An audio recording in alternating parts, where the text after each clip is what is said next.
Eu queria aqui cumprimentar a presidente dessa sessão, a nossa deputada Lídice da Mata, que disse a ela que ela fez um belíssimo discurso e nos ensinou bastante aqui, fazendo um pouco a história contemporânea das mulheres, né, essa história mais atual das mulheres e a participação no parlamento no Brasil.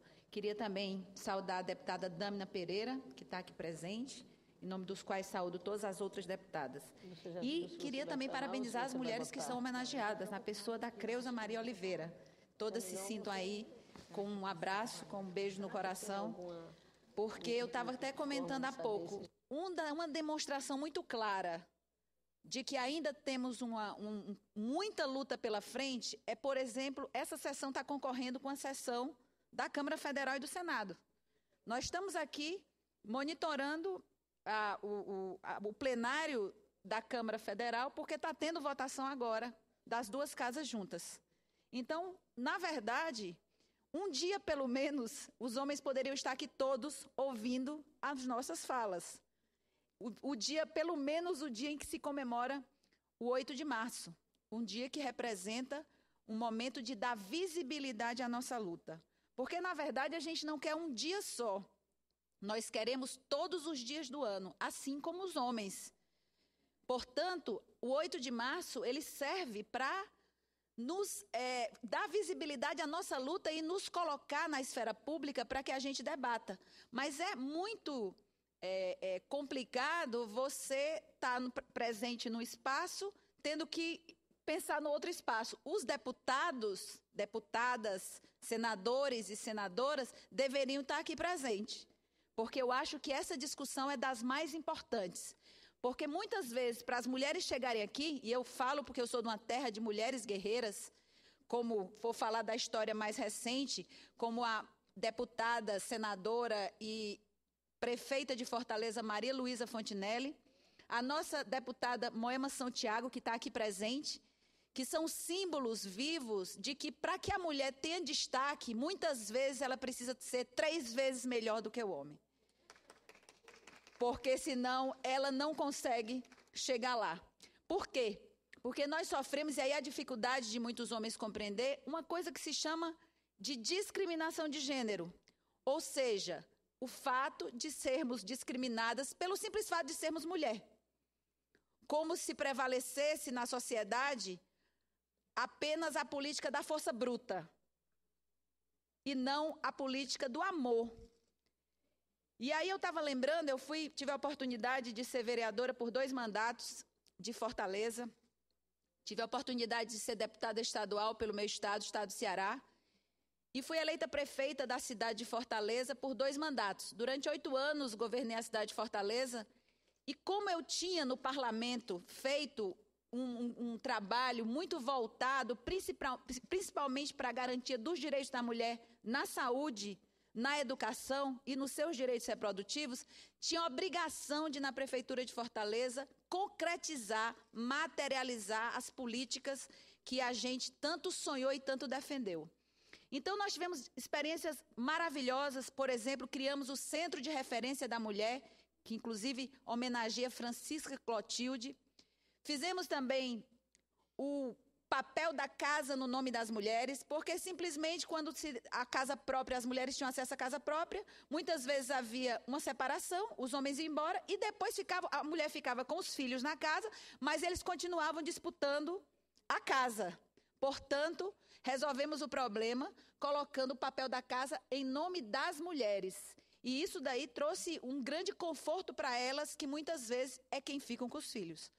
Outra política que foi muito interessante, que nós fizemos lá, foi a criação de uma casa-abrigo. Só existia no Ceará apenas uma casa-abrigo que era ligada ao governo do Estado. A Prefeitura de Fortaleza implantou uma casa-abrigo para acolher as mulheres em situação de violência. Também criamos, talvez o maior símbolo físico, a obra, um hospital chamado Hospital da Mulher, que tem o propósito de, além de atender as mulheres em vários problemas de saúde, ele tem um foco também em cuidar dos direitos reprodutivos das mulheres, desde a menarca, que é a primeira menstruação, até a menopausa, ou seja, um ciclo reprodutivo natural das mulheres, que inclusive nos diferencia dos homens. E é por isso que nós geramos a vida porque nós temos um aparelho reprodutor diferenciado que merece cuidado. Porque a gente sabe que uma das maiores causas de morte no Brasil hoje é de câncer de mama. E o estado do Ceará, inclusive, é um estado que tem um índice muito grande desse tipo de câncer.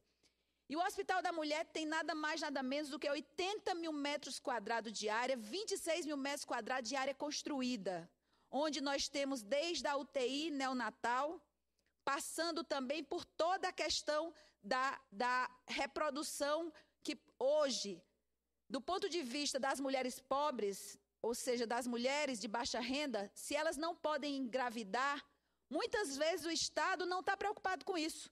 Como pelo fato de ser pobre, não tem o direito do casal desejar ter um filho. Pois no Hospital da Mulher, a política foi pensada para que as mulheres que desejarem ter filhos pudessem também ter a fertilização, assim como as mulheres que têm condições financeiras pagam para ter essa vida, né? Pagam para ter esse direito, o direito de ter filhos, né? Mas mesmo assim, a gente não quer ser vista só como mãe, como filha, como irmã, como esposa. A gente quer ser vista como gente. Porque quando a gente fala dos direitos humanos da mulher, é a nossa condição de mulher na sua integralidade. E radicalmente, a luta pela igualdade, ela é uma coisa extremamente presente. Eu vi alguns meios de comunicação uma espécie de rejeição ou incompreensão, melhor dizendo assim, para ser mais leve, sobre a questão do feminicídio que foi aprovado e foi sancionado pela presidente Dilma. Como se o fato dos crimes praticados contra a mulher, eles não tivessem um aspecto diferenciado de gênero, porque tem. Quando eu construí o Hospital da Mulher em Fortaleza, inauguramos, inclusive com uma participação efetiva das mulheres, eu convido a todas a tiver a oportunidade de conhecer, senadora Alice da Mata, eu ficarei muito feliz se tivesse a oportunidade de conhecer, realmente é uma obra fantástica, mas quando nós fizemos o Hospital da Mulher, muitos homens diziam assim, por que não faz o Hospital do Homem? Eu comentava, nós vamos avançar, porque nós temos esse problema primeiro para resolver, porque é um déficit histórico, porque essa luta aqui é histórica, porque foram as mulheres queimadas, consideradas bruxas, queimadas na Idade Média. Em 1789, uma francesa chamada Olympe de Gouges, ela, porque tinha a Declaração dos Direitos do Homem e não tinha da mulher, ela sugeriu que também houvesse a Declaração dos Direitos da Mulher. Essa mulher foi brutalmente assassinada, juntamente com 400 mulheres foram decapitadas porque foram consideradas que elas estavam traindo, elas estavam contra o Estado porque estavam reivindicando a sua condição de mulher. Então, a nossa luta vem de muito tempo. E nós não podemos esperar mais, deputada Moema, não podemos esperar mais. Eu tenho dito que, pelas estatísticas de crescimento, da participação e do acesso das mulheres ao poder, nós levaremos 400 anos para ter igualdade. Por isso é que a gente precisa correr e correr rápido. E aí a gente precisa acabar com todos os obstáculos e as discriminações que existem, seja por causa de raça, seja por causa de idade, seja por causa de idioma, seja por causa de etnia, seja por causa da cultura, religião, deficiência, seja o que for. Porque nós mulheres, as mulheres negras, as mulheres homossexuais, eu tive a oportunidade também de conviver e de fazer um trabalho como presidente da Comissão de Direitos Humanos da Assembleia Legislativa com as mulheres presidiárias. Você imagine, uma mulher negra, pobre, presidiária. Imagina a quantidade de discriminação e a carga de opressão que uma mulher dessa carrega. Por isso, enquanto qualquer uma de nós seja escrava, oprimida, tratada de forma desigual, motivo de piada, motivo de desrespeito pelos meios de comunicação de massa, nós temos que estar em marcha e vigilantes. E, além de tudo, tem entre nós solidariedade. Porque nós precisamos, entre nós, ter solidariedade. As mulheres não precisam ver nas outras rivais ou alguém que está disputando alguma coisa com ela. Nós queremos os espaços, porque os homens sabem fazer isso muito bem. Muitas vezes, quando eles querem conquistar as coisas, eles têm a união no momento certo para fazer. E nós precisamos disso. vê em cada uma companheira de luta. Vê em cada uma alguém que está também sofrendo o mesmo tipo de opressão. E eu concluo dizendo que também nós precisamos cuidar das nossas meninas. Porque hoje, as nossas meninas, elas precisam ter toda uma cultura, uma educação que possa estar empoderando elas, para que elas compreendam que o mundo tem dois sexos, para que elas compreendam que a cidade precisa ser pensada sob a ótica das mulheres, sob a ótica, muitas vezes, de quem está em casa ou quem está na rua, que tem o terceiro, quarto turno de trabalho. Porque não é porque nós estamos trabalhando fora de casa que quando chega em casa, nossa responsabilidade pelo lar, pelo marido, pelos filhos, não seja cobrada diariamente. E a gente sabe disso. E, portanto, acho que somos 10% da Câmara Federal, mas ainda é muito pouco. De 513, somos 51. E temos que caminhar e caminhar rápido. Temos que trabalhar a chamada independência econômica da mulher, que se dá por oportunidade de trabalho. Não podemos esquecer também das trabalhadoras rurais, que também sofrem a opressão. Também como as trabalhadoras da cidade, as trabalhadoras rurais também precisam ter os seus direitos assegurados. Seja os seus direitos sexuais, seja os seus direitos reprodutivos e o direito ao trabalho.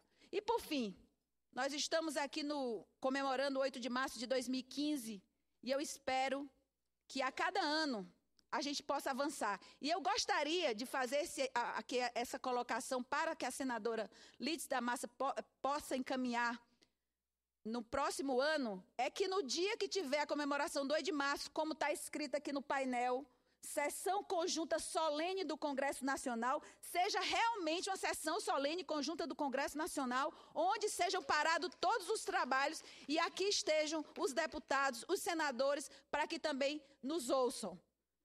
Queremos que eles nos ouçam todo dia, mas um dia desse aqui, quando a gente tem muita coisa para dizer, era muito importante a presença deles, porque a nossa luta não é só das mulheres, é dos homens que também compreendem as nossas dificuldades e as nossas lutas, e dividem conosco, muitas vezes, o trabalho doméstico, a educação com os filhos, se sentem tão responsáveis quanto nós nos sentimos responsáveis pela vida. Portanto, companheiras, somos aqui bravas, estamos aqui resistindo e vamos em frente, porque a nossa luta é longa e nós precisamos lutar para que as que venham adiante continuem a nossa luta. Muito obrigada.